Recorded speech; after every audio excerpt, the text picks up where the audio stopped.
जागती झलक है। तो आगे बढ़ने से पहले जरा इस बात पर गौर करें, क्या बचपन के इस पसंदीदा तरीन खिलौने का जादू आज भी हमारे अंदर वैसा ही महसूस होता है? बिल्कुल। हम सब ना अपने बचपन में किसी न किसी खास खिलौने से बहुत ही ज्यादा करीब रहे हैं। सच पूछें तो वो हमारे पहले साथी होते हैं जो हमारी 100% तवज्जो और मोहब्बत समेटते हैं। ये एक ऐसा अनोखा रिश्ता है जो वक्त गुजरने के साथ साथ जहन के किसी न किसी कोने में हमेशा के लिए कैद हो जाता है। तो चलिए सीधा उसकी तफसील में चलते हैं। जरा इस असली सफ़े पर नजर डालें जिस पर आज हमारी सारी बातचीत मबनी है। इस नज्म का उन्वान है मेरी गुड़िया और इसके खालिक हैं इसहाक जलालापुरी। सफ़ा नंबर 26 पर मौजूद ये नज्म ना अपने अंदर एक अजीब सी, एक बहुत ही मीठी सी कशिश और माजी की सुनहरी यादें समेटे हुए है। इसका अंदाज देखें, लिखाई का तरीका और इस पर मौजूद रंग, सब कुछ बिल्कुल इस दौर की याद दिलाता है जब किताबें वाकई सिर्फ पढ़ने के लिए नहीं बल्कि उनकी दुनिया में पूरी तरह खो जाने के लिए होती थी। अब जरा इस कहानी की बसरी दुनिया यानी इसकी तस्वीरों पर आते हैं। ये बच्ची और उसके खिलौनों के डब्बे की दुनिया है। यहाँ जो सबसे दिलचस्प चीज नजर आती है ना, वो ऊपर बाएं जानिब की तस्वीर है। एक छोटी सी बच्ची जिसने बड़ा ही प्यारा सा पीले रंग का फूलों वाला लिबास पहना हुआ है और वो कितने शौक और खुशी से अपने खिलौनों के डब्बे में से अपनी गुड़िया निकाल रही है। हालांकि डब्बे में और भी बहुत से खिलौने पड़े हुए हैं, लेकिन उसकी सारी की सारी तवज्जो सिर्फ और सिर्फ अपनी इस खास गुड़िया पर है। ये एक छोटी सी तस्वीर हमारे जहन में तखय्युल की पूरी एक कहानी चला देती है कि ये बच्ची दरअसल कितनी बेताबी से अपने इस खेल का आगाज करने वाली है। और फिर इसी सफ़े के निचले दाएं हिस्से पर अगर नजर डाली जाए तो वहाँ ये बच्ची अपनी गुड़िया के साथ जमीन पर बैठी है।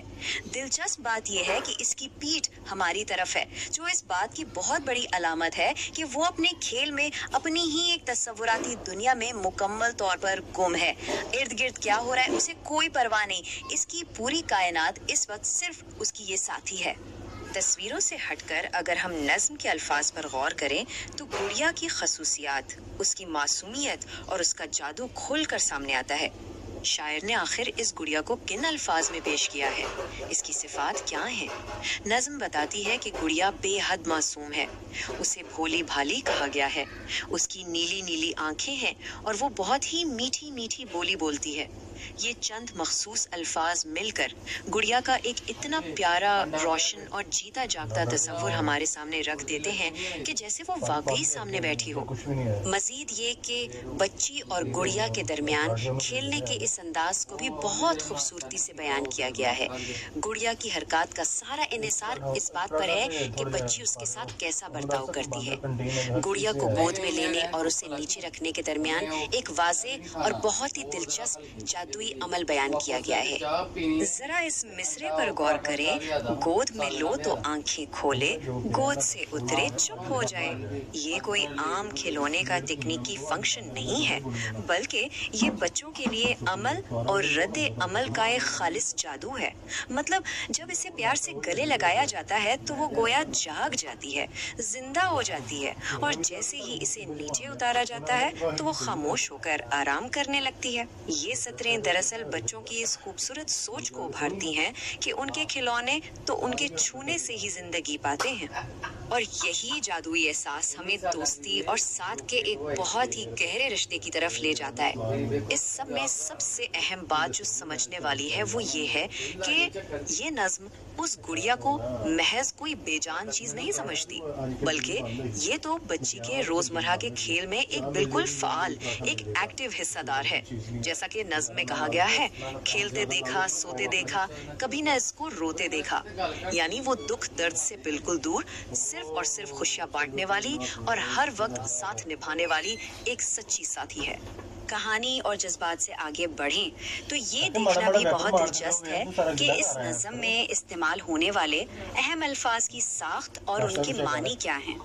इस सफ़े को अगर हम बिल्कुल आखिर तक देखें ना तो वहाँ 3 उर्दू अल्फाज को बाकायदा अलग से नुमाया किया गया है, और ये चीज़ इस बात का बहुत बड़ा सबूत है कि ये किताब सिर्फ तफरीह मुहैया नहीं कर रही, बल्कि ये बच्चों के ज़ख़ीरा अल्फाज, उनकी वोकैबुलरी को बढ़ाने और अमली तौर पर ज़बान सिखाने का एक ज़बरदस्त ज़रिया भी है। तो चलिए इन अल्फाज को देखते हैं। सबसे पहला लफ्ज है भोली भाली, जिसका मतलब हम सब जानते हैं इंतहाई मासूम या सीधी सादी। ये लफ्ज गुड़िया की बिल्कुल खालिस और पाकीज़ा फितरत को जाहिर करता है, और पूरी नज्म का जो मरकजी ख्याल हमने शुरू के मिसरों में देखा था ना, ये लफ्ज उसी ख्याल को मजीद पक्का कर देता है। इसके बाद जो दूसरा लफ्ज है वो है आंख मचोली, यानी वही हमारा बचपन का मशहूर छुपन छुपाई का खेल। ये लफ्ज पूरी नज़म में एकदम से जबरदस्त हरकत पैदा कर देता है। ये बताता है कि खेल सिर्फ गुड़िया को चुपचाप देखने का नाम नहीं है, बल्कि इसमें बाकायदा दौड़ भाग और बचपन के वो तमाम शरारती खेल शामिल हैं। मुझसे खेले आंख मचोली जैसी सतरें इस खिलौने को एक हकीकी दोस्त का दर्जा दे देती हैं। और फिर आखिरी लफ्ज आता है हमजोली, यानी साथी, दोस्त या हम उम्र। ये लफ्ज ना सच में इस नज्म के पूरे पैगाम को एक तरह से मुकम्मल कर देता है कि ये गुड़िया किसी डब्बे में पड़ा हुआ कोई आम सा खिलौना नहीं है, बल्कि इस बच्चे की बिल्कुल सच्ची दोस्त और उसके बराबर की साथी है। तो अगर हम इस पूरी बहस को समेटें, यहाँ मौजूद सादा जुबान, निहायत सोच समझ कर किए गए अल्फाज का चुनाव और इतनी प्यारी और दिलकश तस्वीर का जो मजमुआ है, वो इस एक सफ़े को एक इंतहाई शानदार और देर पा तालीमी तजुर्बा बना देता है।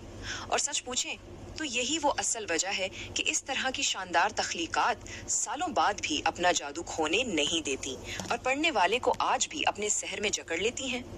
तो आखिर में ये सारा जायजा हमारे जहनों में एक बहुत गहरा सवाल छोड़ जाता है। बचपन की ये इतनी सादा सी कहानियाँ और ये मासूम यादें दरअसल हमारे दोस्ती और साथ निभाने के इब्तदाई तस्वुरात को कैसे बनाती हैं?